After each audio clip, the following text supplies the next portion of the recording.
Psychological impact بتائے. اب آئیے ذرا میڈیکل جو فائدے میں آپ کو بتانا چاہوں گا. ہارٹ کے جو آرٹریز ہوتے ہیں اس کے ہارٹ یعنی کہ دل کے انسان کے ہارٹ کے آرٹریز کا جو خون کا پریشر ہوتا ہے اس پریشر کا دباؤ کم کرنے کے لیے اسلام کے مطابق جو روزہ ہے میں اس کی بات کر رہا ہوں اس سے فائدہ ہوتا ہے. اور اسی طریقے سے فیٹ کم ہوتا ہے, کولیسٹرول کم ہوتا ہے. اسلام کے بتلائے ہوئے یعنی جو ڈیوریشن اسلام کے یعنی کہ کانسیپٹ آف فاسٹنگ ان اسلام کا بتلائے ہوا سسٹم کے مطابق جو روزہ رکھتا ہے اس سے حاصل ہونے والے بات کر رہا ہوں. جنرل ایک آدمی اپنے بتلائے ہوئے طریقے کے مطابق یا 2-3 گھنٹے کے روزے رکھنے سے میں اس کی بات نہیں کر رہا ہوں. یعنی کہ انسان کو جو فائدے حاصل ہوتے, پھر اس میں سے ایک فائدہ یہ ہے کہ چانسز یعنی کہ بہت کم چانسز ہے, یعنی چانسز بہت کم ہو جاتے ہیں. ایک آدمی جو روزے کی پابندی کرتا ہے چانسز کم ہوتے ہیں کڈنی میں سٹون ڈیولپ ہونے کے چانسز بہت کم ہو جاتے ہیں.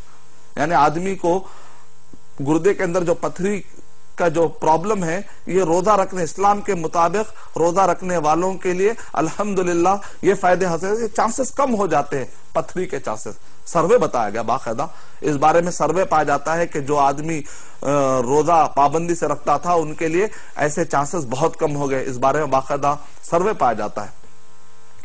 اور اسی طریقے سے جو نان انسولین ڈیپینڈنٹ ڈائبٹیز مریض ہوتے ہیں یعنی کہ ایک انسولین ڈیپینڈنٹ مریض ہوتے ہیں ڈائبٹیز کے, اور دوسرے ہوتے ہیں نان انسولین ڈیپینڈنٹ مریض. ایسے لوگوں کے لیے جو نان انسولین ڈیپینڈنٹ مریض ہو ڈائبٹیز کے ان کے لیے روزہ بڑا مفید ہے. استما کے مریضوں کو تو آج کل ڈاکٹر باقاعدہ کہتے ہیں کہ تم روزہ رکھو, روزے کی پابندی کرو تو تمہارے لیے فائدہ ہوگا. آرتھرائٹس اور جس کو نشہ لگ گیا ہو وہ اپنے آپ کو چھڑانا چاہتا, جیسا کہ میں نے کہا 21 سے لے کر 30 ڈیز 21 سے لے کر 30 دن کے دوران ایک آدمی اپنے اندر انقلاب لا سکتا ہے, چینج لا سکتا ہے. تو الحمدللہ ایک آدمی اگر 30 دن یا 29 دن روزہ رکھے گا تو اس کے اندر نشے سے اپنے آپ کو چھڑانے کی بھی اس کو عادت پڑ جائے. کئی لوگ چاہتے ہیں کہ نشے سے اپنے آپ کو باہر نکالے لیکن ان کے لیے موقع نہیں ہے. تو الحمدللہ اپنے آپ کو وہ نشہ آور چیزوں سے دور رکھ سکتا ہے. اسی طریقے سے جو موٹاپا ہے اس پر کنٹرول کیا جا سکتا ہے. یہ اسلامی اعتبار سے بہت سارے فائدے پائے جاتے ہیں. اسکن ڈیز آرڈر کا مسئلہ ہو, اسی طریقے سے جو ڈائجسٹیو گلینڈز ہے, ڈائجسٹیو گلینڈ کا جو سیکریشن ہے اس پر کنٹرول کرنے کا بڑا فائدہ یہ ہوتا ہے کہ آدمی کو فیوچر میں السر کی جو بیماری ہے اس سے نجات مل جاتی ہے. یہ بڑا فائدہ ہے. یہ سب اسلام کے بتلائے ہوئے طریقے کے مطابق جو روزہ پایا جاتا ہے اس سے حاصل ہونے والے فائدوں کی میں بات کر رہا ہوں. اسی طرح بعض لوگوں کا ڈائجیشن پرابلم ہوتا ہے, ڈائجیشن ڈس آرڈر کہتے ہیں اس کو, یعنی آدمی کا جو ہاضمے کا جو نظام ہے وہ درہم برہم ہو جاتا ہے.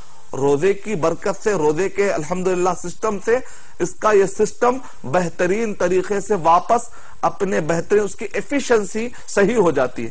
یہ وہ سارے جو ٹرمینالوجیز میں آپ کو بتلا رہا ہوں یہ وہ سارے ٹرمینالوجیز ہے مینیجریل لیول پر, ہیلتھ وائز, اور اسی طریقے سے سوشل لیول پر.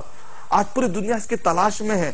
الحمدللہ وہ ساری چیزیں جب اسلام کو فالو کرنے میں اور اسلام کے بتلائے ہوئے طریقے کے اور سسٹم کو فالو کرنے میں اور خاص طور سے روزے کے سسٹم کو فالو کرنے میں ہمیں مل رہی ہیں تو الحمدللہ ایسی نعمتوں کو چھوڑ کر ہم کیوں اپنے آپ کو نقصان میں ڈالیں. اللہ تعالیٰ نے قرآن مجید میں صحیح ارشاد فرمایا سورہ اعراف سورہ نمبر 7 کے آیت نمبر 157 کے اندر وَيُحِلُّ لَهُمُ الطَّيِّبَاتِ وَيُحَرِّمُ عَلَيْهِمُ الْخَبَائِثِ. نبی اکرم صلی اللہ علیہ وسلم جن چیزوں کو بھی حلال کریں گے وہ فائدہ ہونا ہی ہے نا, اس کے اندر فائدہ ہونا ہی ہونا ہے, فائدہ مند ہے. وَيُحَرِّمُ عَلَيْهِمُ الْخَبَائِثِ, اور جن کو بھی نبی اکرم صلی اللہ علیہ وسلم نے یعنی کہ اسلامی شریعت میں جن جن چیزوں کو بھی اللہ تعالیٰ کے حکم کے مطابق آپ نے کہا کہ حلال ہے، اللہ کے حکم کے مطابق نبی اکرم صلی اللہ علیہ وسلم نے فرمایا کہ چیزیں حرام ہیں، حرام چیزوں میں نقصان ہو کر رہے گا، حلال چیزوں میں فائدہ ہو کر رہے گا۔